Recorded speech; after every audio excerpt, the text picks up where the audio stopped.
आकाशवाणी नागपूर. रेवती जोशी आपल्याला प्रादेशिक बातम्या देत आहे. काही ठळक बातम्या. जुन्या अकोला शहरात 2 गटांमध्ये झालेल्या भांडणात एकाचा मृत्यू तर 6 जखमी. अफवांवर विश्वास न ठेवण्याचे गृहमंत्री देवेंद्र फडणवीस यांचं आवाहन. 2019-20 कोविड काळामध्ये एमबीबीएसचं प्रथम शैक्षणिक वर्षातील शिक्षण घेणाऱ्या विद्यार्थ्यांना आता 5व्यांदा परीक्षा देण्याची संधी. केंद्रीय आरोग्यमंत्री डॉ. भारती पवार यांची माहिती.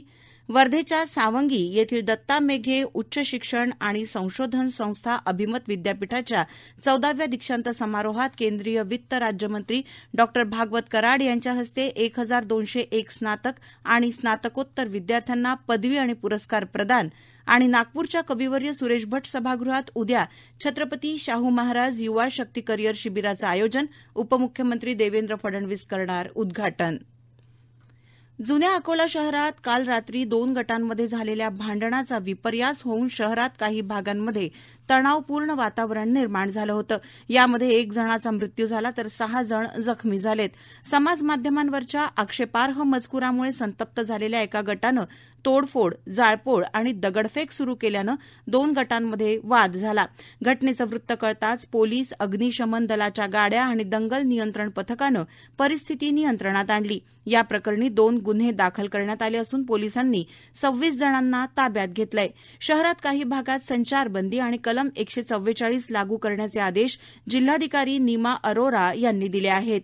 अमरावती परिक्षेत्राचे आयुक्त शेरसिंग दोर्जे यांनी आज जिल्हाधिकारी नीमा अरोरा आणि स्थानिक आमदारांसह शांतता समितीच्या बैठकीत परिस्थितीचा आढावा घेतला. राज्याचे गृहमंत्री आणि अकोल्याचे पालकमंत्री देवेंद्र फडणवीस यांना संपूर्ण माहिती दिली असून नागरिकांनी शांतता राखून कायदा आणि सुव्यवस्थेचं पालन करावं असं आवाहन त्यांनी केलंय. आता परिस्थिती नियंत्रणाखाली असून पोलिसांचा चोख बंदोबस्त तैनात करण्यात आलाय अशी माहिती जिल्हा पोलीस अधीक्षक संदीप घुगे यांनी दिली. शहरामध्ये 2 समाजामध्ये तणावाचं वातावरण तयार झालेलं होतं. धार्मिक भावना दुखावल्यामुळं एका गटानं दुसऱ्या गटाला टार्गेट केलेलं होतं आणि त्यानंतर मग परत दुसऱ्या गटाकडून पण रिॲक्शन आल्या. पोलिसांनी ताबडतोब त्याच्यामध्ये हस्तक्षेप करून परिस्थिती नियंत्रणात आणली. त्या दरम्यान काही वाहनांची तोडफोड करण्यात आली, दुचाकी वाहनांची.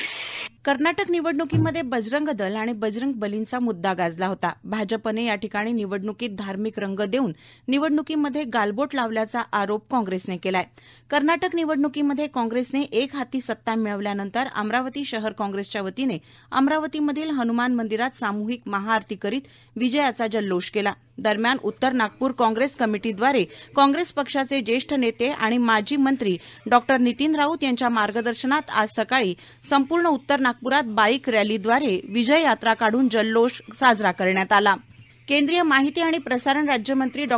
एल मुरुगन यावर्षीच्या कान्स आंतरराष्ट्रीय चित्रपट महोत्सवाच्या भारतीय शिष्टमंडळाचं नेतृत्व करणार आहेत. कान चित्रपट महोत्सवाच्या उद्घाटनाच्या दिवशी रेड कार्पेटवर पारंपरिक तामिळ पोशाख वेष्टीमध्ये चालणाऱ्या आपली समृद्ध भारतीय संस्कृतीची ओळख करून देणाऱ्या डॉ. मुरुगन यांच्यासोबत द एलिफंट विस्परर्स या प्रसिद्ध चित्रपटाच्या निर्मात्या गुनीत मोंगा, भारतीय अभिनेत्री, मॉडेल आणि 2017च्या मिस वर्ल्ड पुरस्कार विजेत्या मानुषी चिल्लर, भारतीय सिनेसृष्टीतील प्रसिद्ध अभिनेत्री ईशा गुप्ता आणि प्रसिद्ध मणिपुरी अभिनेता कंगाबम तोंबा ज्यांचा नव्याने संचयित झालेला चित्रपट ईशानव यावर्षी कान्स चित्रपट महोत्सवात क्लासिक विभागात प्रदर्शित होतो आहे. हे सर्व रेड कार्पेटवर असतील. वैद्यकीय पदवी अभ्यासक्रमाचं वर्ष 2019-20 मध्ये प्रथम वर्षाचं शिक्षण घेणाऱ्या विद्यार्थ्यांना राष्ट्रीय वैद्यकीय आयोगाने 5व्यांदा परीक्षा देण्याची संधी उपलब्ध करून दिली आहे. या विद्यार्थ्यांना आधीच्या नियमानुसार पहिल्या 4 प्रयत्नांमध्ये त्यांची पहिली व्यावसायिक एमबीबीएस परीक्षा उत्तीर्ण होणं आवश्यक असतं. मात्र 2019-20 या वर्षात कोविड प्रादुर्भावाच्या पार्श्वभूमीवर टाळेबंदी असल्यामुळे वैद्यकीय महाविद्यालयं बंद होती. परिणामी अपेक्षित अभ्यासक्रम पूर्ण होऊ शकला नसल्यामुळे त्यांना 5व्या परीक्षेची संधी द्यावी अशी भूमिका केंद्रीय आरोग्य आणि कुटुंब कल्याण राज्यमंत्री डॉ. भारती पवार यांनी वैद्यकीय आयोगापुढे मांडली. डॉ. पवार यांच्या भूमिकेला मान्यता देत या विद्यार्थ्यांना 5व्यांदा परीक्षा देण्याची संधी देण्याचा निर्णय आयोगाने घेतलाय. केंद्रीय आरोग्यमंत्री मनसुख मांडवीय यांनी या निर्णयाला मान्यता दिली आहे. या प्रादेशिक बातम्या आपण आकाशवाणीच्या नागपूर केंद्रावरून ऐकत आहात. आमच्या केंद्रावरील सर्व बातम्या ऐकण्यासाठी आणि ताज्या घडामोडी जाणून घेण्यासाठी Marathi news Nagpur all India radio या आमच्या यूट्यूब चॅनलला नक्की सबस्क्राईब करा. भारत हा तरुणांचा देश आहे आणि सध्या हा देश नवनिर्मितीच्या परिवर्तनाच्या दिशेने वाटचाल करतो आहे. अशावेळी विद्यार्थ्यांनी आपली कुशाग्र बुद्धिमत्ता आणि प्रामाणिकपणा देशाच्या सुरक्षेसाठी आणि विकासासाठी, प्रगतीसाठी वापरला तरच भारत विश्वगुरू बनण्याचं स्वप्न साकार करू शकतो, असं प्रतिपादन वर्धेच्या सावंगी येथील दत्ता मेघे उच्च शिक्षण आणि संशोधन संस्था अभिमत विद्यापीठाच्या 14व्या दीक्षांत समारंभात केंद्रीय वित्त राज्यमंत्री डॉक्टर भागवत कराड यांनी केलं.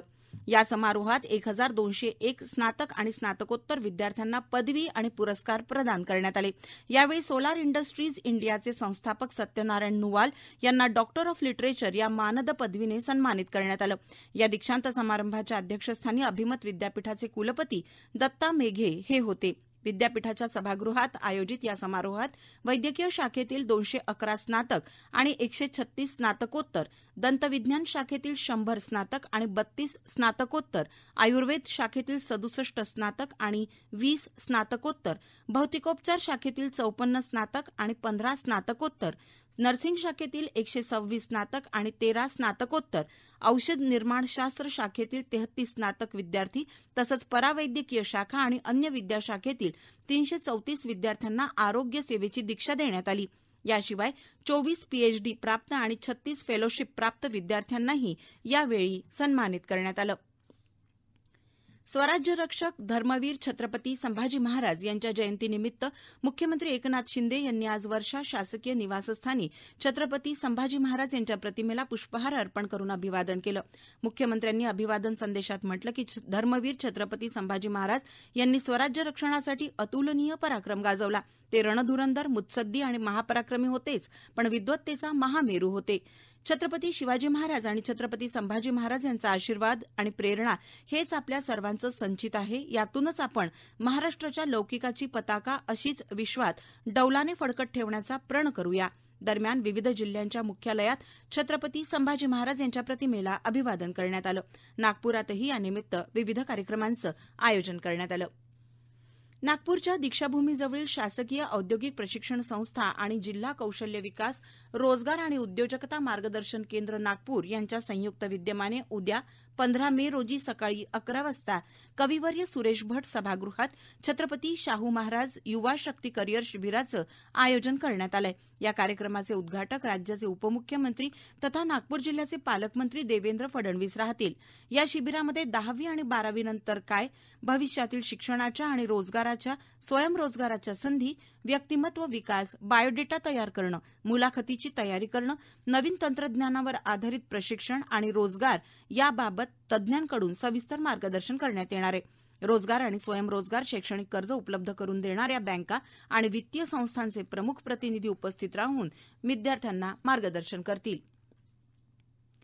आयपीएल क्रिकेट स्पर्धेत आजचा पहिला सामना जयपूर इथे राजस्थान रॉयल्स आणि रॉयल चॅलेंजर्स बंगळुरू यांच्यात खेळला जातोय. रॉयल चॅलेंजर्स बंगळुरूनं नाणेफेक जिंकून प्रथम फलंदाजीचा निर्णय घेतला.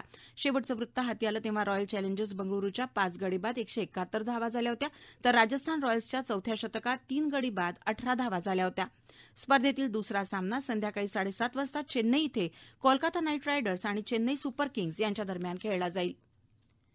विदर्भातील अकोला, नागपूर, वर्धा आणि यवतमाळ इथे आज उष्णतेची लाट येण्याचा अंदाज प्रादेशिक हवामान खात्याने वर्तवलाय. आज सर्वात जास्त तापमान अकोला शहरात 45.6 अंश सेल्सिअस इतकं नोंदवण्यात आलं. विदर्भातील सर्वच शहरांचं तापमान आज 40 अंश सेल्सिअसच्या वर आहे. अमरावती आणि पश्चिम विदर्भाचं सरासरी तापमान 42.5 ते 43 दरम्यान आहे. याचा फटका सर्वसामान्य नागरिकांना बसला असून अंगाची लाही करणाऱ्या उन्हामुळे रस्ते निर्मनुष्य झाले आहेत. शेवटी पुन्हा काही ठळक बातम्या. जुन्या अकोला शहरात 2 गटांमध्ये झालेल्या भांडणात एकाचा मृत्यू तर 6 जखमी. अफवांवर विश्वास न ठेवण्याचे गृहमंत्री देवेंद्र फडणवीस यांचं आवाहन.